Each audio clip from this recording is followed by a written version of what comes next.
a des églises qui le font déjà. D'accord. Tu disais que Oui. un vrai enfant de Dieu doit célébrer son culte le samedi, Oui, d'après ce qui est donné dans la Bible. oui. Oui, c'est ce que je voulais... oui, si nous pouvons prendre juste un petit 10 minutes pour faire un échange. On va essayer d'être bref dans nos propos, dans nos questions et dans nos réponses. Oui. Et en fait, c'est vrai que c'est un sujet qui fait débat dans l'Église. Beaucoup de polémiques. Oui, qui fait débat dans l'Église aujourd'hui, comme d'autres Depuis thèmes, longtemps, d'ailleurs. comme d'autres thèmes et d'autres sujets. Et ici, je permets de revenir sur le fait que la Bible dit, je pense qu'il y a un passage comme ça dans la Bible qui dit que l'interprétation de la parole de Dieu s'est faite par l'Esprit de Dieu et qu'il nous apporte ces interprétations-là par des révélations. C'est comme ça que moi je comprends cela. Oui. Alors quand nous échangeons sur des thèmes, des thèmes à polémique, des thèmes à problème, j'allais dire, sur des thèmes à divergence sur la parole de Dieu. Donc nous apportons en fait notre lumière selon que l'Esprit l'a mise en nous. Donc on ne voudrait pas ici donner l'impression d'être, comment dire ça, d'être détenteur exclusif de la vérité. Voilà. Et j'étais parti pour vous poser une question, pasteur Edith Ouzola. Christ qui guérit un malade le jour du sabbat. Oui. Et on nous dit dans la Bible que le Fils de l'homme est le maître du sabbat. Ce Christ qui est notre repos. Ok. Parce que le sabbat, en fait, c'est le repos. Oui. Donc je disais,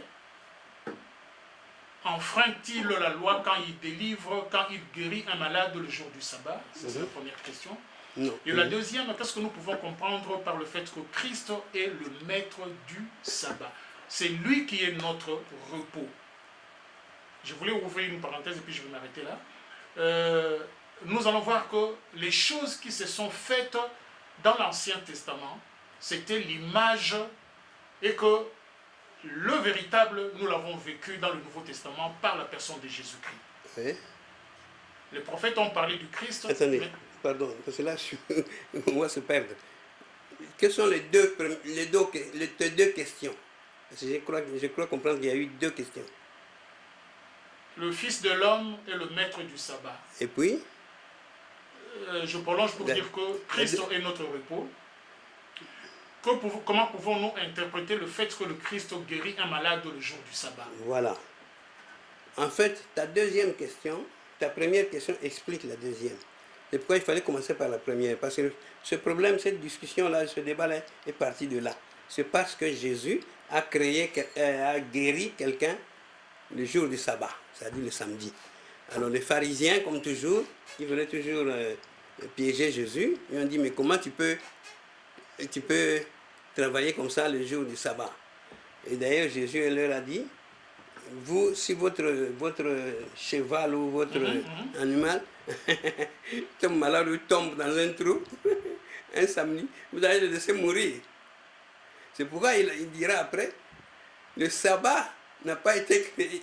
Le sabbat a été créé pour l'homme, mais l'homme n'a pas été créé pour le sabbat. Ça veut dire que c'est l'homme, c'est Christ qui dirige le sabbat. Il est le maître du sabbat. Il est le maître du sabbat. Donc, et pas le contraire. Il est au-dessus du sabbat. Il est au-dessus du sabbat. Et pas le contraire. Et c'est lui le sabbat. Vous voyez, c'est lui le sabbat. C'est-à-dire que, par exemple, je prends un exemple concret. Nous sommes ici au XXIe siècle. Il y a des malades dans l'hôpital. Ces malades-là, le sabbat, les médecins, les infirmiers, tout ce monde-là, vous les laissez mourir. Parce que c'est le sabbat. C'est la question du Christ, oui. Non, justement. Oui, c'est la question du Christ. Alors nous... non, c'est pour ça que le Christ dit, je suis donc l'homme, Jésus et nous qui le suivons, nous sommes les maîtres du sabbat. Parce que les pharisiens, les scribes, étaient des gens carrés. Ils cherchaient souvent à piéger Jésus. Quand il lui a demandé, cette pièce-là, pourquoi, comment il a posé la question? Dans l'histoire de la monnaie, là.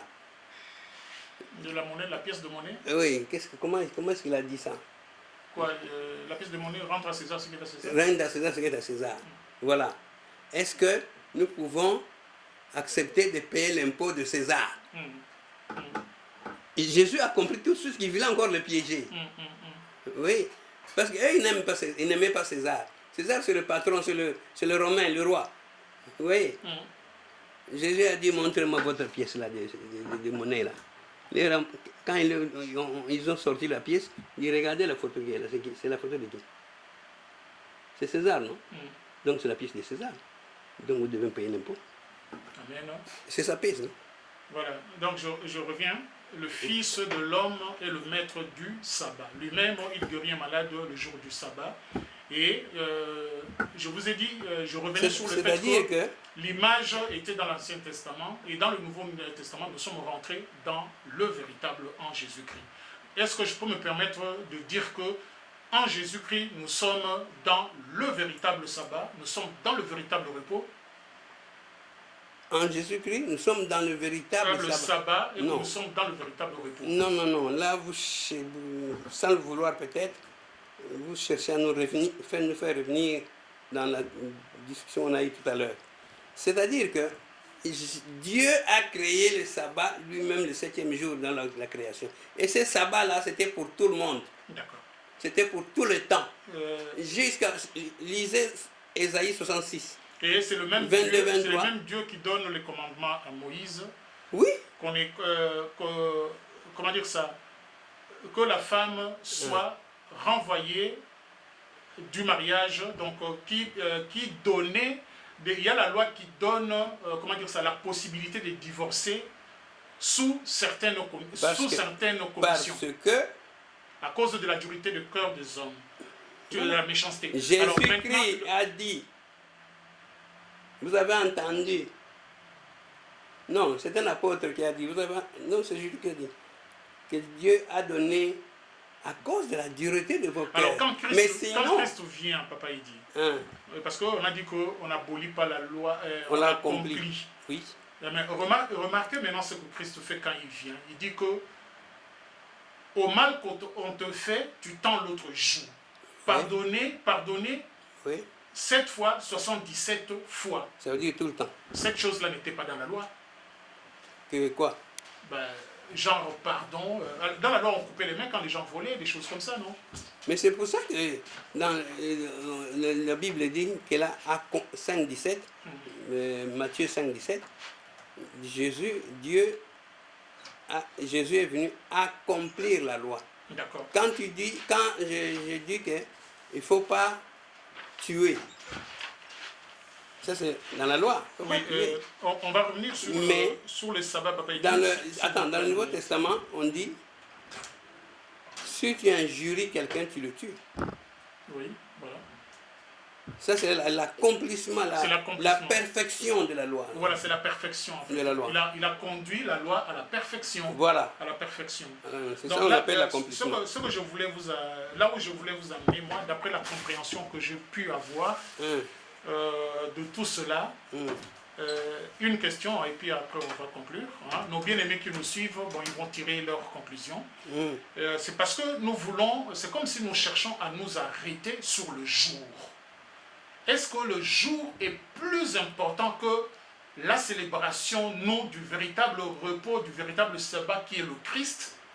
Dans ce cas-là, dans le cas du Shabbat, le jour du 7e jour, il est très important.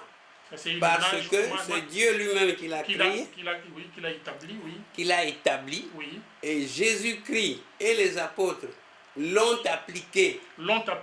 Et ils ont ordonné à tout le monde de continuer. C'est ça que j'ai dit, le Hébreu 4, 9 à 12. Lisez Hébreu 4 à 12. Bon, maintenant, papa, j'espère, comme j'ai dit tout à l'heure, que nos amis, nos bien-aimés qui vont nous suivre, chacun dans son coin, il va tirer, selon que l'esprit va le conduire. Il va tirer, Non, il ne faut pas... Tout à l'heure, nous avons dit qu'on n'avait pas le monopole de la vérité. Papa. Il ne faut pas te baser sur ce texte-là, cette explication en disant que c'est le Saint-Esprit qui explique pour nous. Mais le Saint-Esprit ne peut pas se mettre en contradiction avec la Bible. Jamais. Non, jamais. Les catholiques, c'est ça qu'ils ont voulu dire, ils ont voulu faire. Ils ont dit, quand le Saint-Esprit est venu, il a amené, parce que Jésus a dit que le Saint-Esprit va vous apprendre, va vous enseigner beaucoup de choses et beaucoup d'autres choses. Il y a même un pasteur, un prêtre gabonais qui est à Paris ici, qui l'a dit dans une conférence. Et c'est pour ça que nous, les catholiques, nous inventons beaucoup de choses selon l'autorité de l'Église. D'accord. Ce qui est archi faux. Ce n'est pas biblique. Mais moi, les exemples que je prends ici, papa, il dit, c'est l'esprit et c'est dans la parole, c'est dans la Bible. L'esprit ne contredit pas ce que Dieu lui-même a dit. Parce que mais justement, là il contredit. Parce que quand l'esprit, quand tu dis qu'il faut interpréter l'esprit interprète quelque chose, la parole, oui, pour l'homme, oui, c'est dangereux parce qu'en ce moment-là, donc, comme tu dis, l'esprit peut venir interpréter en disant non. Quand Dieu a dit que le sabbat, c'est le 7e jour, donc c'est le samedi, on était en Ancien Testament, donc au Nouveau Testament, ça peut ne pas être ça. Non. Ah. C'est pas comme ça que moi je vois les choses. Mais c'est ça que je dis. Non. C'est comme ça que tu veux Non. expliquer. C'est pas comme ça que je vois les choses. Comment tu vois les choses alors? C'est ça que j'ai essayé d'expliquer tout à l'heure. Que quoi? Dans l'Ancien Testament, on nous a présenté... Quand Dieu a donné l'ordre de respecter le sabbat, le 7e jour, on n'était ni dans l'Ancien Testament, ni dans le Nouveau Testament. Ni dans le Nouveau. Voilà. Ben, je reviens sur deux choses que j'ai dites tout à l'heure. Christ est notre repos, Christ est notre sabbat. Mais tout à fait, je ne refuse pas. Donc, l'image qu'on avait dans la loi, dans l'Ancien Testament, ce n'était qu'une image. Or, en Jésus-Christ, nous sommes dans le véritable sabbat, nous sommes dans le véritable repos. Oui. Nous sommes d'accord. Alors, je reviens encore sur la question que j'ai déjà posée. Est-ce que maintenant, le jour de la célébration de ce repos-là, est-il plus important que de célébrer Christ, de le louer, de l'adorer? Est-ce que le jour est toujours important? Vu que nous avons connu aujourd'hui, ça c'est une autre question. Aujourd'hui, nous connaissons le véritable repos, nous l'avons vu, nous avons vécu avec lui le véritable sabbat. Mais la date là de samedi n'a pas changé. Mais le jour, oui, maintenant le jour, le samedi, selon la Bible, n'a pas changé. Non, la Bible n'a pas changé. Pourquoi vous voulez changer ça? Si c'était la Bible qui avait changé, ou c'est Jésus-Christ qui avait changé, ou les apôtres, je comprendrais. Mais ni la Bible, ni les apôtres, ni le Christ, personne n'a changé. Ce sont les hommes qui ont changé ça. Je vous ai parlé de Constantin, je vous ai parlé de Tertullien, je vous ai parlé du concile de... Mais tout ça, c'est pas dans la Bible, tout ce que... Mais justement, c'est pas dans la Bible. C'est pas dans la Bible. Et nous restons ce sont les hommes. Papa, il dit, ce sont les hommes nous qui avons ont changé. Comme je l'ai dit tout à l'heure, nos bien-aimés qui vont nous suivre, oui, chacun va faire la part des choses. Non, selon que l'Esprit va le conduire. Oui, il faut prier, il faut vraiment prier et chercher à comprendre des choses. Ce que je veux dire, le changement tel que vous dites là, c'est comme si vous voulez dire, puisque Jésus-Christ c'est notre sabbat au Nouveau Testament, dans le Nouveau Testament, donc nous pouvons accepter que le sabbat, ça peut être un autre jour et pas le samedi.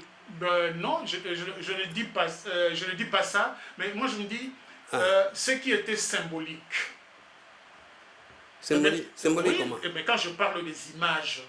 Mais le sabbat, ce n'était pas les images, ce n'était pas une image. Alors pourquoi est-ce qu'il y a eu un nouveau sabbat encore qui s'est présenté? Mais c'est toi qui parles du nouveau sabbat. Jésus-Christ. Moi, je n'ai pas parlé du nouveau sabbat. Jésus-Christ est notre sabbat, il est notre repos. Mais ça, c'est symbolique. Pardon, c'est pas symbolique. C'est plutôt le sabbat. Non, c'est pas le symbolique. C'est spirituel. Le symbole, c'est dans l'Ancien Testament, papa. Dans la loi, dans l'Ancien Testament, c'est là où se trouvent les symboles. D'accord, mais Jésus-Christ, quand je t'ai dit, quand Jésus-Christ a parlé de sabbat, il n'y avait pas de... C'est le début, c'est la création. Il n'y avait ni Ancien Testament, ni Nouveau Testament. Amen, amen. C'est vous qui êtes pasteur. Mais j'ose espérer que nous avons tous la même lumière qui nous guide, Non, il faut faire qui attention. nous éclaire sur ce chemin. C'est pour cela que toi, tu ne veux pas que je conclue comme ça en disant Bon, que... conclue. Non, non, non. Tu ne veux pas que je conclue en disant que Hein, les bien-aimés qui nous suivent, hein. chacun guidé par l'Esprit de Dieu, dans la même lumière qui nous illumine tous, chacun, Dieu va l'éclairer selon l'Esprit, et Oui. chacun aura à tirer. Je ne sais pas si personnellement nous avons à tirer des conclusions, mais ils seront enseignés et éclairés par l'Esprit. Moi, je suis Je sais pas si d'accord, ils cette seront conclusion-là, éclairés oui. par l'Esprit, tout à fait d'accord. Oui, Mais il y a des vérités bibliques oui, qu'on ne peut pas changer, d'accord. Mais d'autres, il y a mais Même pas d'autres, par le on peut- Saint-Esprit non Mais plus. d'autres, on peut changer. Non? Comment? Il y a de ces vérités qu'on peut changer pour Vérité rester toujours biblique. dans la loi, oui, pour rester toujours dans la loi. Il y a de ces lois-là que le Christ, en l'écoutant, comme là tout à l'heure j'ai pris l'exemple sur le divorce, il y avait une loi. Mais Christ, quand il est C'était venu- pas une loi en fait, c'était pas une loi. Arrêtez. C'était quoi? C'était pas une quoi? loi. C'était quoi? C'était une parole, disons un C'est enseignement. vous qui quelque nous avez chose. dit un jour que nous avons retenu que le 10 commandements, mais Oui, à côté de ces 10 commandements, Dieu a révélé à Moïse d'autres lois, d'autres commandements. ah, je sais pas si moi j'ai dit ça. Hein. D'accord. Bon. Non, Mais c'est pas moi. sinon, il y a des lois. C'est pas Mais moi. si on regarde la société... Dieu a dit, à cause de la dureté, parce que Dieu est grâce, Dieu Oui. est très humble, il est très compatissant. Il vous comprend les hommes. S'il ne comprenait pas, la punition, la sanction de Sodome et Gomorrhe, elle aurait pu éteindre tout l'univers. vous voyez pourquoi il dit pourquoi Oui. Donc Dieu j'insiste est- sur cela parce que c'est important quand même. Oui. Il y a beaucoup... Donc, si tu peux me laisser terminer ça, ce que je voulais dire, c'est que Dieu, par sa miséricorde, hein, par sa grâce, il comprenait certaines choses. Et il a dit dans la Bible, tout le monde a péché, tout le monde mérite la mort. Le salaire du péché, c'est la mort. Mais tout le monde ne meurt pas, du moins à un moment donné. C'est parce que Dieu est bon, Dieu est miséricordieux. C'est dans la loi, quand on péchait, on mourait. Hein. Oui, dans la loi, justement. Ouais. Alors, c'est pour Mais ça. ça changeait avec... c'est une loi qui a été changée par Jésus-Christ. Maintenant, en Christ, quand nous mourrons... C'était pas une loi spirituelle. Ça me revient. J'ai noté un passage, 2 Corinthiens 5, 17. Oui. Lisez. En Christ, nous devenons des nouvelles créatures. Voilà. C'est En après, Jésus-Christ, nous devenons... c'est après la nouvelle naissance. Oui, nous devenons quoi? Une nouvelle créature. C'est sur le plan spirituel. Ce n'est pas sur le plan humain de ou toutes les physique. façons, l'homme est esprit. Hein. Quand on parle de Oui. la création de l'homme et tout, c'est spirituel en fait. C'est spirituel, c'est humain, c'est physique. L'homme a trois natures. Oui, mais essentiellement l'homme est esprit. Oui. Et qu'est-ce que j'allais dire? Alors quand on parle de la nouvelle... en Christ, Paul dit que nous devenons de nouvelles créatures. Oui. Est-ce que créature, ça sous-entend pas une nouvelle création? Comment une nouvelle création? Ça c'est... Vous extrapolez en quelque sorte. D'accord. Bon, je pense que pour aujourd'hui... Non, quand on parle de créature avant, oui. c'est la personne physique, humaine et spirituelle. Oui. Tandis que quand on dit l'homme devient une nouvelle créature, parce que l'homme est toujours là, il est physique, il marche. Oui. Mais maintenant, avec Christ, dans la nouvelle naissance, quelque chose de nouveau. Il reçoit le Saint-Esprit, donc, et sur le plan spirituel, il devient une autre créature. Une autre créature. Sur le plan spirituel. Donc, quelqu'un qui a été nouvellement créé. Donc, oui, si tu veux en quelque sorte. Ça. Non, bon, j'extrapole comme tu dis. Tu extrapoles. Que Dieu bénisse, Papa Idi, encore une fois. Nous avons eu une très belle journée. Et en tout cas, moi j'aime ça. Nous avons été enseignés. C'est comme ça que l'Esprit conduit son Église. C'est ça. C'est dommage. On avait prévu plutôt de continuer sur le culte. Oui, mais j'avais prévu de continuer le culte. C'est juste le message. Il faut revenir sur les Shabbats. On reviendra. Parce que Oui. Le message que je t'ai envoyé. Parce que ce que tu m'as envoyé là, il n'y a pas que il n'y a pas que lui. Hein. Oui, parce qu'en même temps, j'étais en train de lire quelque chose pendant que vous Il n'y a pas que lui. Hein.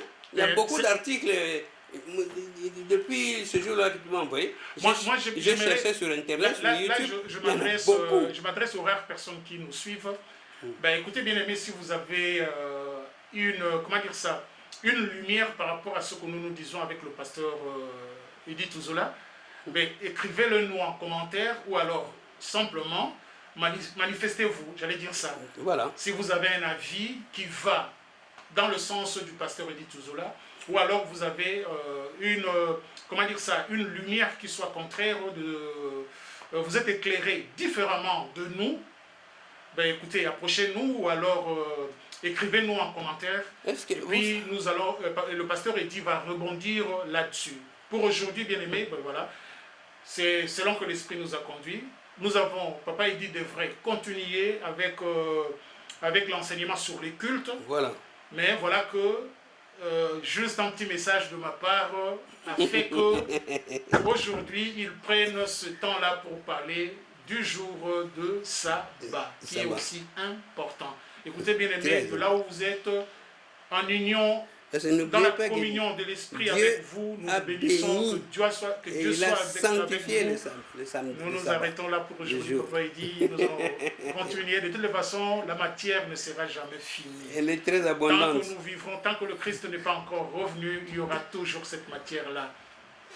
Que Dieu vous bénisse, où que vous soyez, quoi que vous fassiez.